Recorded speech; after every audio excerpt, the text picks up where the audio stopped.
Hello there, welcome to the news on Sansad TV at 9 p.m. I'm Bhawna Nayar. In the next 30 minutes, we will focus on the all big stories, including the star-studded Gujarat election campaign, days ahead of the crucial assembly election, all the latest from the FIFA World Cup and much more. Let's get started with the top 5 headlines this Monday evening. Campaigning peaks for first phase polls in Gujarat. Prime Minister Modi addresses rallies in Surendranagar, Jambusar and Navsari. Rahul Gandhi holds public meetings in Rajkot and Surat. Vice President Jagdeep Dhankar interacts with Indian community in Doha, applauds their role in deepening links between India and Qatar, attends opening ceremony of World Cup. Cold wave grips North India, snowfall in hilly states including Jammu and Kashmir, low air pressure in Bay of Bengal. Fishermen advised not to venture into sea. Strong tremors shake Indonesia. 56 people killed. Death toll expected to rise. Relief and rescue operations underway. And NASA's Orion makes its closest approach to the moon's surface on its way to lunar orbit. Spacecraft had lifted off on 16th November from the Kennedy Space Center.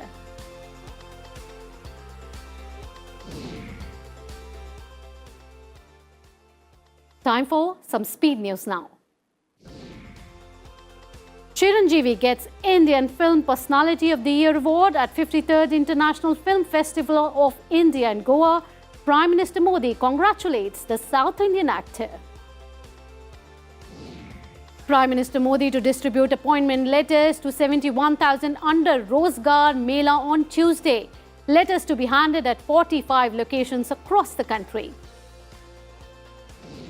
Senior IAS officer Gaurav Dwivedi assumes charge as Chief Executive Officer of Prasar Bharati.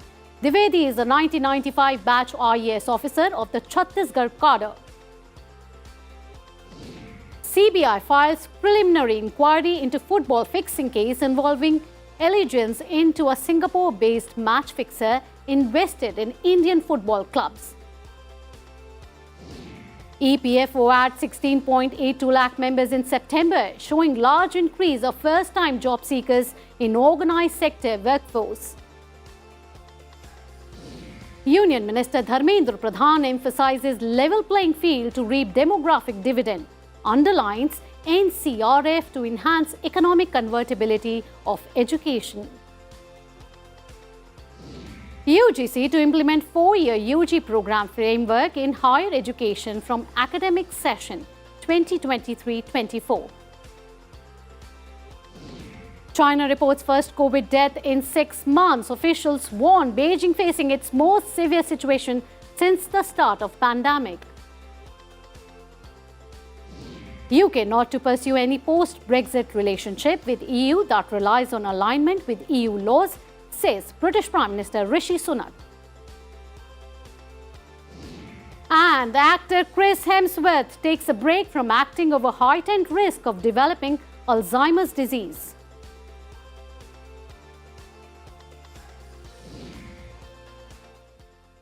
Time now to look at the latest from poll-bound Gujarat.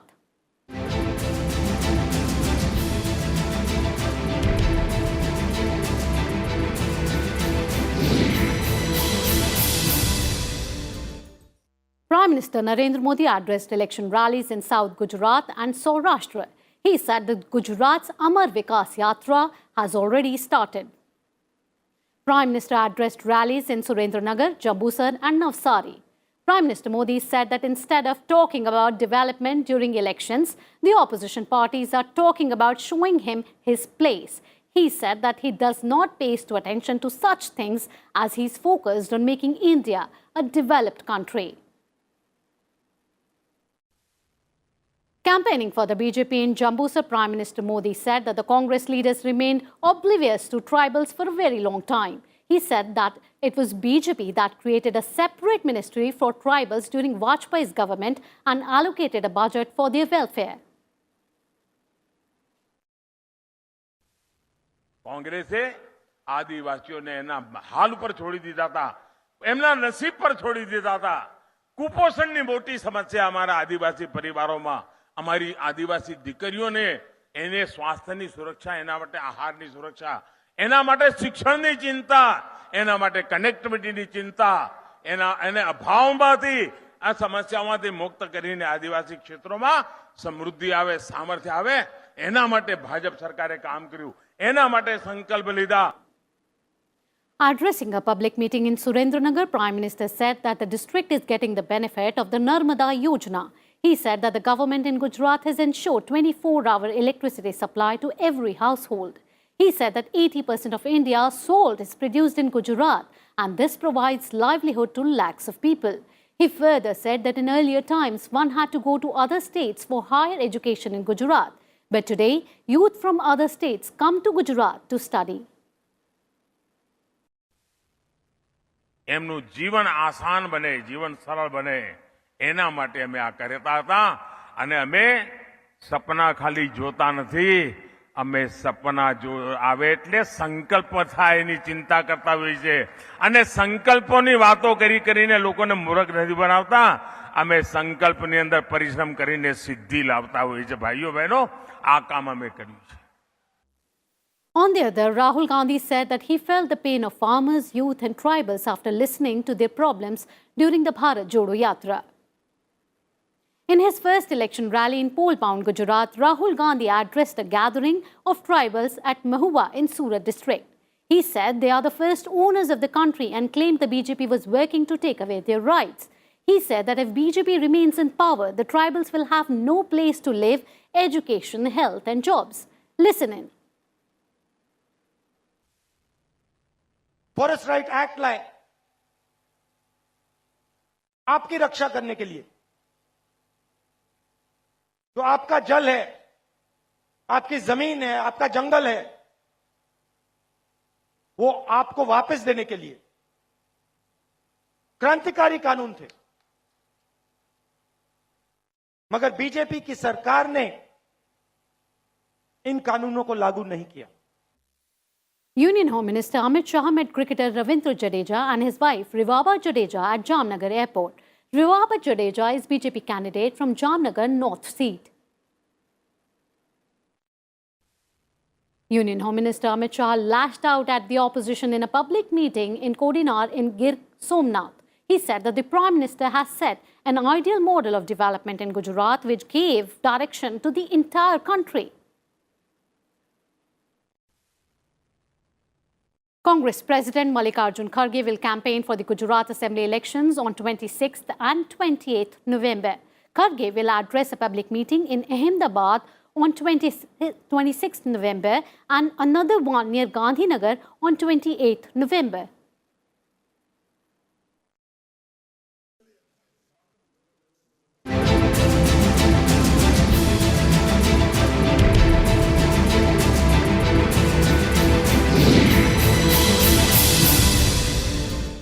Moving on, Vice President Jagdeep Dhankar interacted with the Indian community in Doha. He lauded their role in deepening the links between India and Qatar.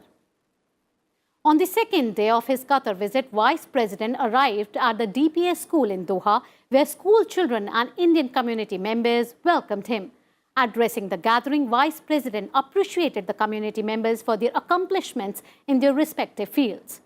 He said that every member of the Indian community living across the world is an ambassador of India's thoughts, values and culture. Dhankar is in Doha for a 2-day visit and represented India at the inauguration of the FIFA World Cup on Sunday.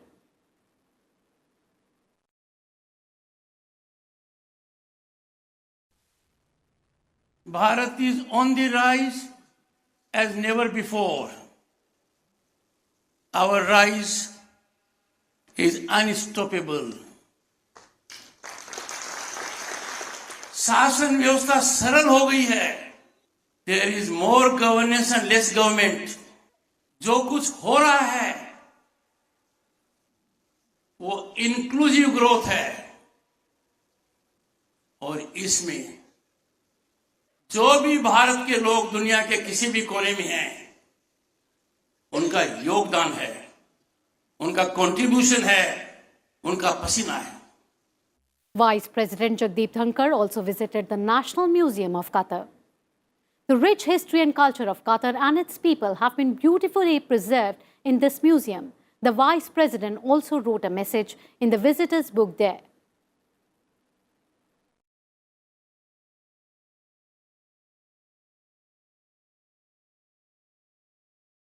Moving on to our next story, the depression over southwest Bay of Bengal moved northwest and is coming closer to Tamil Nadu and Andhra Pradesh coast. The system will continue to move northwest and reach closer to the coast by tomorrow morning. According to the Meteorological Department, heavy rainfall is likely at the many places in North Tamil Nadu, Puducherry and south coast of Andhra Pradesh and neighbouring Rayalaseema region. Fishermen have been advised not to venture into the sea.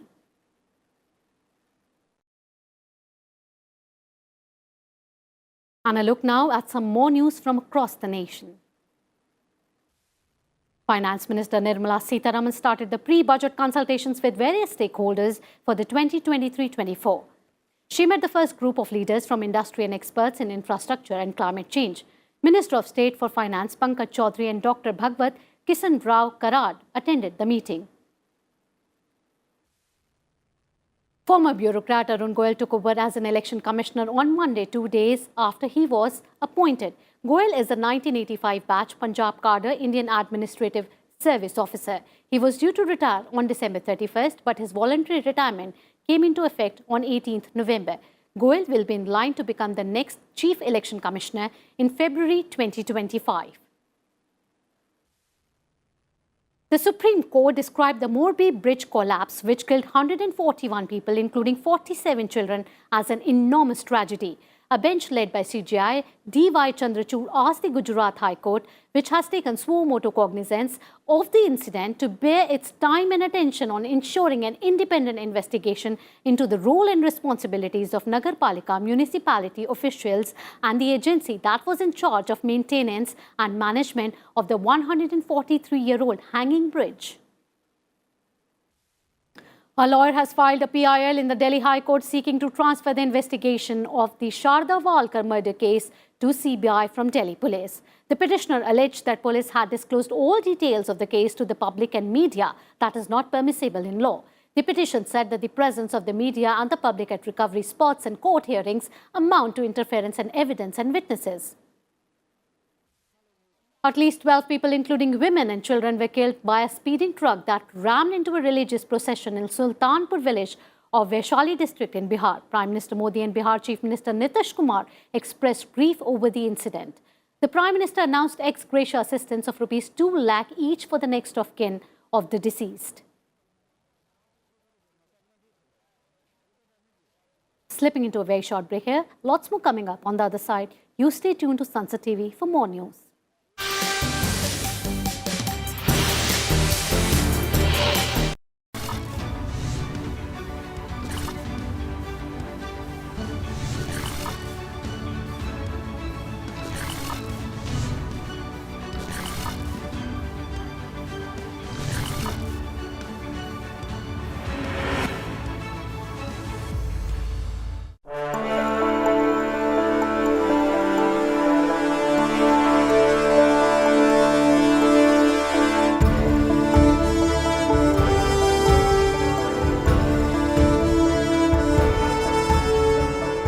Those in favor, please say aye.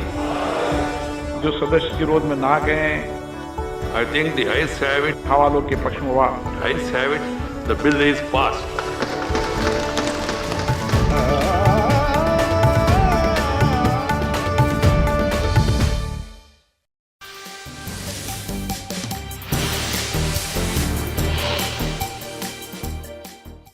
Welcome back after the break. You're watching the news and now take a look at all the latest from the Russia-Ukraine war front.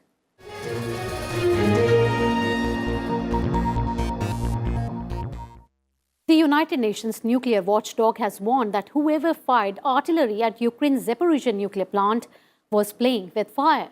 The International Atomic Energy Agency said that more than a dozen blasts shook the nuclear plant on Saturday and Sunday, and it must stop immediately. The team on the ground said that there had been damage to some buildings, systems and equipment, but none of them were critical for nuclear safety and security.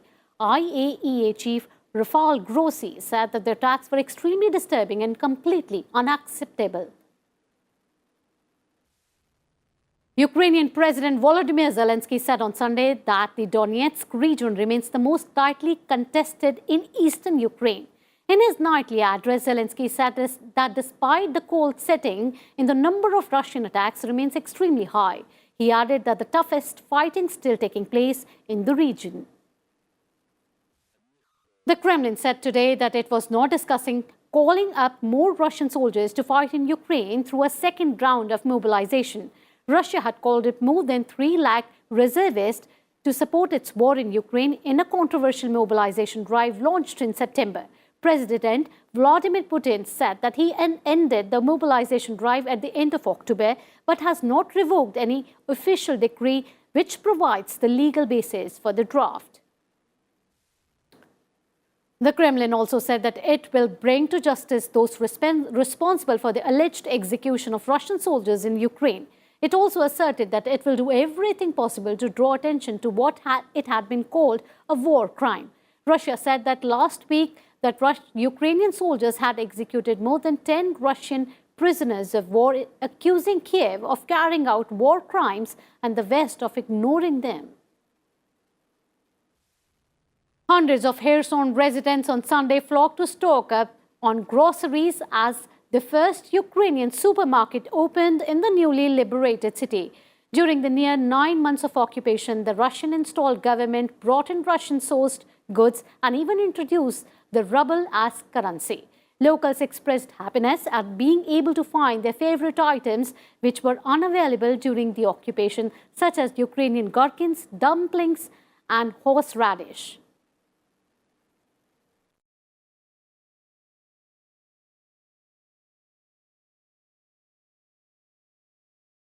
Time now to look at some more news from other parts of the globe. Rival political blocs in Malaysia on Monday tried to woo smaller parties to form a coalition government after no party emerged with clear majority. Veteran opposition leader Anwar Ibrahim and former Premier Muhyiddin Yassin are claiming they have the numbers to form the government. Take a look. Malaysia's longest ruling coalition said on Monday that it has not decided which bloc to support after divisive elections over the weekend left neither with enough seats to form a government on its own. The National Front's announcement has prolonged election uncertainty.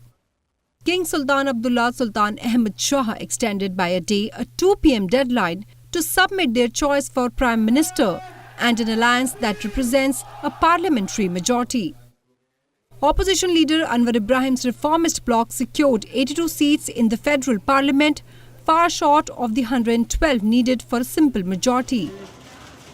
The Malay Nationalist Alliance, led by former Prime Minister Muhyiddin Yassin, trailed with 73 seats, but it has secured the support of blocs in 2 states on Borneo Island that jointly hold 28 seats. The National Front, led by the United Malays National Organization, had ruled since Malaysia's independence from Britain in 1957, but suffered a shocking defeat in 2018 polls to Anwar's bloc.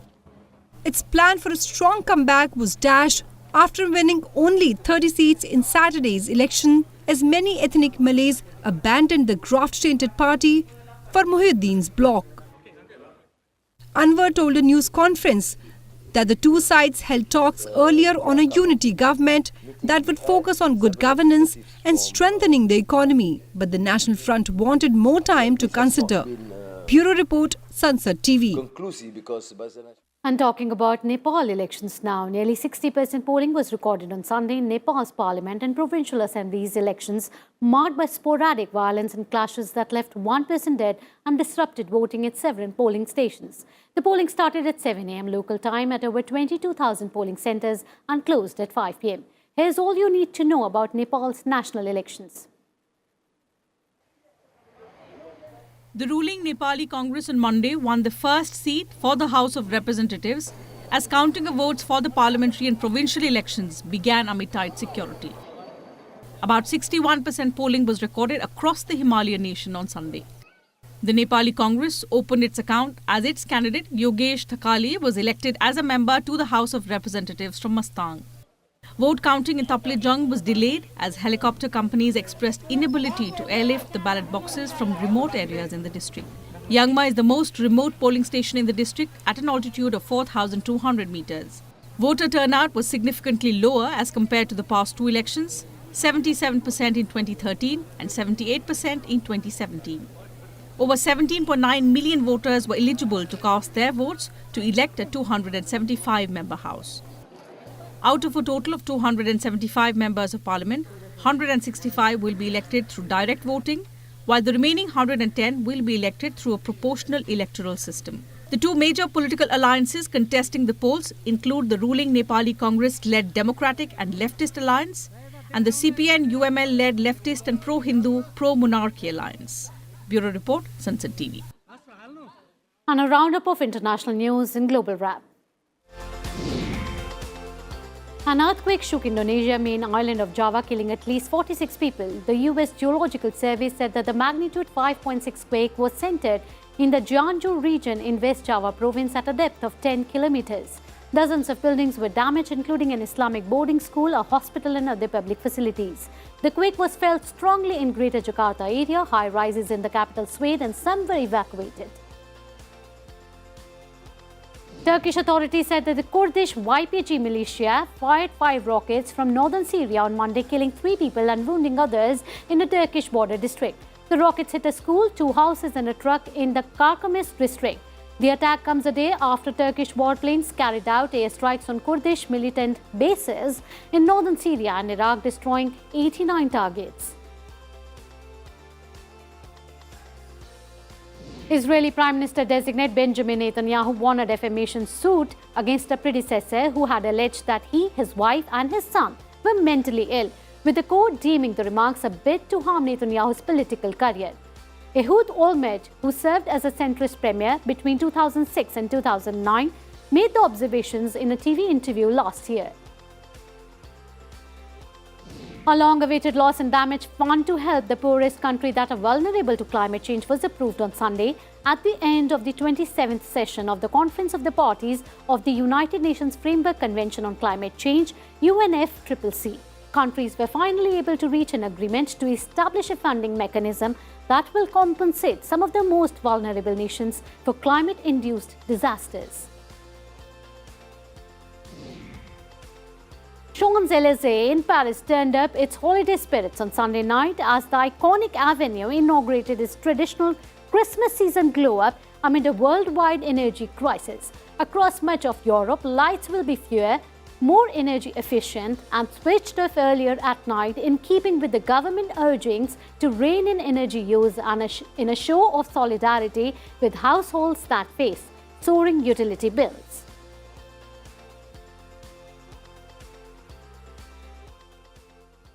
Augmented reality or AR glasses could soon change the lives of 430 million people with hearing loss in the world. A British startup released an app which can transcribe live conversations and display them in glasses like support of 9 languages. Here's more in our next report. These aren't your typical sunglasses. Josh Feldman, hard of hearing since birth, is using them to read what people say to him. The glasses feature an augmented reality display which can overlay any type of content onto what the user sees. Now, Feldman can read live transcriptions.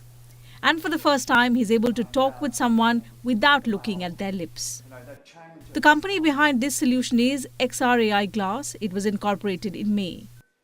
XRAI Glass used pre-existing technology, AR glasses and audio transcription to offer a new product to deaf and hard of hearing people. And it's not limited to in-person conversations. Thanks to the glasses, Feldman can now read conversations he has on the phone as well. Alexa. Smart assistants like Alexa or Siri can also be understood by the transcription service. New features also include the support of 9 languages and live translation, including Mandarin, and the ability to summarize any conversion or replay it in full. But the technology has some hitches. The transcription, based on Amazon's Alexa transcription service, struggles to understand group conversations when people speak over each other. It also needs a fairly quiet environment for it to be as accurate as possible. A free version of the app is now available, but users have to pay up to $59 a month for premium features like unlimited conversation history and speaker identification. The Nreal AR glasses can be purchased separately for $404, but are only available in a limited number of countries. And even if you manage to get your hands on one of them, just 14 Android smartphone models sold in the UK, no iPhones are compatible with them, according to the manufacturer. Some members of the Royal National Institute for Deaf People have tested the technology. The organization doesn't endorse individual companies or products, but encourages technological advances such as this one. Bureau Report, Sansad TV. AR glasses. Time now to look at all the latest from the world of sports with focus on FIFA World Cup 2022 happening in Qatar. In a Group B match of the FIFA World Cup, England thrashed Iran 6-2. Bukayo Saka scores a brace. In a Group A match, European powerhouse Netherlands to take on the Lions of Teranga, Senegal. The Senegalese are the highest-ranked African team in the tournament. Novak Djokovic claimed a record-equaling 6th ATP Finals title, beating Casper Ruud 7-5, 6-3 to secure his latest 6th ATP Finals title and match Roger Federer's record. The third and final T20I between New Zealand and India to be played tomorrow at Napier. India is leading the series 1-0. Kiwi captain Kane Williamson would not feature in the decider. And Tamil Nadu batter Narayan Jagdishan on Monday broke the world record for the highest ever individual score in List A cricket by hammering a 141-ball 277 against Arunachal Pradesh in Vijay Hazare Trophy. Ali Brown's previous high of 268 for Surrey against Glamorgan in 2002.